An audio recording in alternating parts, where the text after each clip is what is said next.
America के हिंदू हृदय सम्राट बनना चाहते हैं डोनाल्ड ट्रंप। दुनिया के सबसे ताकतवर देश के राष्ट्रपति चुनाव में अब हिंदुओं की बात शुरू हो गई है। पूर्व अमेरिकी राष्ट्रपति ट्रंप ने बांग्लादेशी हिंदुओं के साथ हुई हिंसा को चुनावी मुद्दा बना दिया। ट्रंप ने एक बड़ी स्टेटमेंट दी है इंडिया के बारे में। उन्होंने इंडिया से टाई स्ट्रेंथन करने की बात की है। प्राइम मिनिस्टर नरेंद्र मोदी को गुड फ्रेंड कहा है ट्रंप ने, और to boost friendship with Modi ये नारा भी लगाया है ट्रंप ने। और इसी के अंदर ट्रंप ने ये भी कहा है कि वो प्रोटेक्ट करेंगे हिंदूज को। इस देश में, इस दुनिया में जितने भी बड़े लीडर हैं वो इस पर ध्यान देने की अब कोशिश करेंगे, क्योंकि 17 मिलियन से ज्यादा लोगों ने डोनाल्ड ट्रंप के इस ट्वीट को पढ़ा है। और इस ट्वीट में उन्होंने दिवाली की शुभकामनाएं देते देते उन्होंने बांग्लादेश में हो रहे हिंदुओं पर अत्याचार के बारे में जो स्ट्रॉन्ग वर्ड का जो इस्तेमाल किया है वो बहुत ही महत्वपूर्ण है और पढ़ने वाला। ना सिर्फ उन्होंने अमेरिका में रहने वाले हिंदूज इंडियन कम्युनिटी की बात की है, बल्कि साथ ही बांग्लादेश में हिंदुओं के ऊपर जो जुल्म सितम हुआ या हो रहा है उसके ऊपर भी आवाज उठाई है। अब हमारे आदरणीय प्रधानमंत्री को स्टेप लेना चाहिए और बांग्लादेश के 2 टुकड़े करने चाहिए, जिसमें से एक बांग्लादेश मुसलमानों का रहे और एक बांग्लादेश बंगलिस्तान हिंदुओं का रहे। नहीं, क्यों?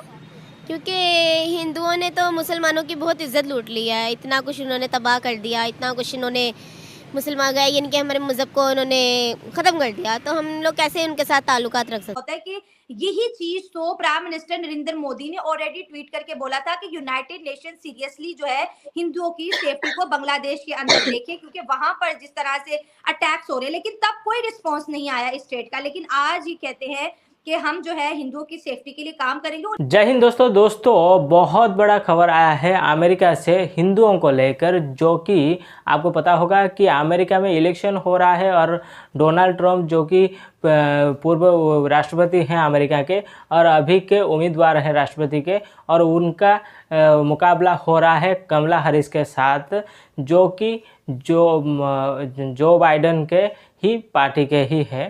तो इनके साथ जो इलेक्शन के लड़ाई हो रहा है उस बीच डोनाल्ड ट्रंप का एक बहुत बड़ा बयान आया है हिंदुओं को लेकर। जो बांग्लादेश में हिंदुओं के ऊपर अत्याचार हो रहा है, उनको मारा जा रहा है, उनके राइट्स छीना जा रहा है, उनके ऊपर वायलेशन हो रहा है और जो जिहादियों के द्वारा, तो उस पर डोनाल्ड ट्रंप का बयान आया है कि अगर उनके सरकार आता है तो सिर्फ बांग्लादेश के ही नहीं, दुनिया भर के मतलब वर्ल्ड का जहाँ पर भी हिंदू लोग रहते हैं उनके प्रोटेस्ट करेंगे डोनाल्ड ट्रंप के सरकार। जो कि वैसे भी देखा जाए तो यूएन को स्टेप लेना चाहिए, जहाँ पर भी माइनॉरिटी में है हिंदू, चाहे वो पाकिस्तान में हो चाहे वो बांग्लादेश में हो, तो उनके लिए यूएन को स्टेप लेना चाहिए, जो कि जो बाइडेन इस पर बिल्कुल फेलोर है। ट्रंप की स्टेटमेंट बहुत वेलकम स्टेटमेंट है, परंतु ये समझना चाहिए कि एक तरह से ये ट्रंप एक तीर से 3 शिकार कर रहे हैं। पहला शिकार जो सबसे इम्पोर्टेंट है उन्हें इस समय अपनी इलेक्शन जीतना, तो इंडियन अमेरिकन कम्युनिटी जो अमेरिका में है, जो हिंदू कम्युनिटी, उसको लुभावने की कोशिश कर रहे हैं वो अपने वोटों के। दूसरा तीर यह है कि प्राइम मिनिस्टर मोदी और भारत से अपने अच्छे रिश्तों को दिखाना और आने वाले समय में भारत से कोऑपरेट करके इंटरनेशनल अफेयर्स में पार्टिसिपेट करना। और तीसरा जो निशाना है वो उनका है कमला हैरिस के ऊपर, कि भाई कमला हैरिस की फॉरेन पॉलिसी बिल्कुल इनइफेक्टिव रही। जो आपने इंट्रो में कहा कि हिंदुओं को कौन बचाएगा, हिंदुओं को किसी को बचाने की जरूरत नहीं है, किसी को भी बचाने की जरूरत नहीं है। हिंदू अगर अपने वेदों और ग्रंथों को अच्छे से पढ़ लेते, हिंदू अगर अपने सिविलाइजेशन को इंदिरा गांधी जी की वजह से और नेहरू की वजह से और राजीव गांधी जी की वजह से अगर कभी ना छोड़ते, हिंदू अगर अपने वेदों ग्रंथों, अपने श्रीमद् भगवत गीता, अपने हनुमान चालीसा को, अपने शिव तांडव को अगर सही से समझ लिए होते तो उनको किसी की जरूरत ही नहीं थी, किसी की जरूरत नहीं। लेकिन हाँ, मैं स्ट्रॉन्गली सपोर्ट जरूर करूंगी डोनाल्ड ट्रंप का। और जो आउट ऑफ स्पोकन जो एक वे है डोनाल्ड ट्रंप का, वो मुझे हमेशा बहुत पसंद आता है। और इस बार जो डोनाल्ड ट्रंप ने दिवाली के उत्सव पर हिंदुओं को उन्होंने मतलब संबोधित किया और दिवाली की शुभकामनाएं दी और साथ में एक ट्वीट किया जिसको 17 मिलियन लोगों ने देखा है। बहुत बड़ी बात है, मतलब पूरी दुनिया ने देखा है, 17 मिलियन लोगों ने देखा, तो हर जगह थोड़े थोड़े लोगों ने, पूरी दुनिया ने देख लिया है। और एक बहुत स्ट्रॉन्ग वर्ड उन्होंने अपने ट्वीट में लिखा है, barbaric violence against Hindu and other minorities. मुझे ऐसा लगता है कि बहुत ही आउट स्पोकन और बहुत ही ओपन प्लेटफॉर्म पे उन्होंने ये बात कही है, बहुत ही आउटस्पोकन है ये बात। और एक ग्लोबल लीडर के लिए इतनी बड़ी बात कह देना, क्योंकि अब तक बांग्लादेश में एक हो गया 4.5 महीने हो गए कंप्लीट, और इस तरीके के दृश्य मैंने आपके साथ शेयर किए हैं, क्योंकि बांग्लादेश के हिंदुओं से कंटिन्यूअसली मैं कनेक्टेड रहती हूँ, उनसे मेरी बातचीत होती रहती है, वो मुझे वहां पर जो जो चीजें होती हैं उनकी वो तस्वीरें मुझे भेजते रहते हैं, वहां पर जो वो लोग राष्ट्रपति को चिट्ठियां देते हैं वो चिट्ठियां तक मुझे भेजते हैं कि देखिए मैडम कुछ भी नहीं हो रहा है।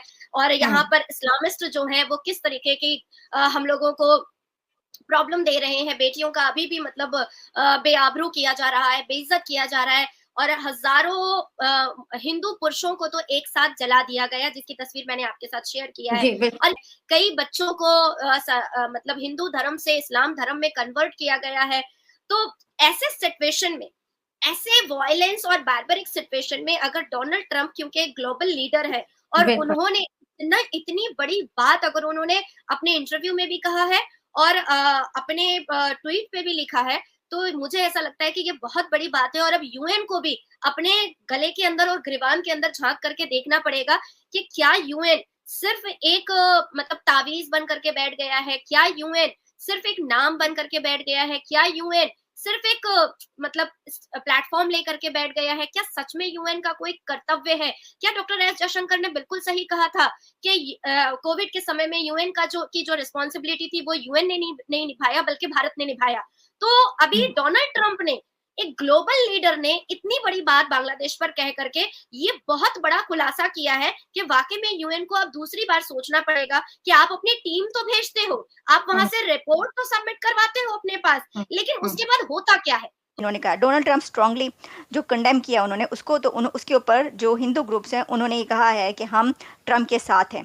अच्छा, अब ये क्यों बातें हो रही हैं, एक और वजह, और वो ये है कि दिवाली, और दिवाली के मौके पर आपको पता है कि जो इंडियन कम्युनिटी है अमेरिका में उसके साथ बहुत ज़्यादा सपोर्ट दिखाई जाती है और कहा जाता है।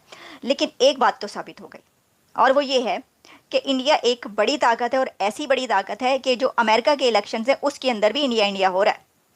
और अगर दोस्तों देखा जाए तो वैसे भी जहाँ पर भी हिंदू लोग रहते हैं, हिंदू हैं, उनके प्रोटेस्ट में मतलब कोई ना कोई तो आना चाहिए सामने। पहले तो प्राइम मिनिस्टर मोदी जी भी इस पर, जो बांग्लादेश में हिंदुओं के ऊपर अत्याचार हो रहा है उस पर भी उन्होंने ट्वीट करके मतलब कहा था, जो बांग्लादेश के जो यूनुस अब बने हैं वहाँ का प्राइम मिनिस्टर, तो उसके बावजूद भी बांग्लादेश में हिंदुओं के ऊपर अत्याचार कम नहीं हो रहा है।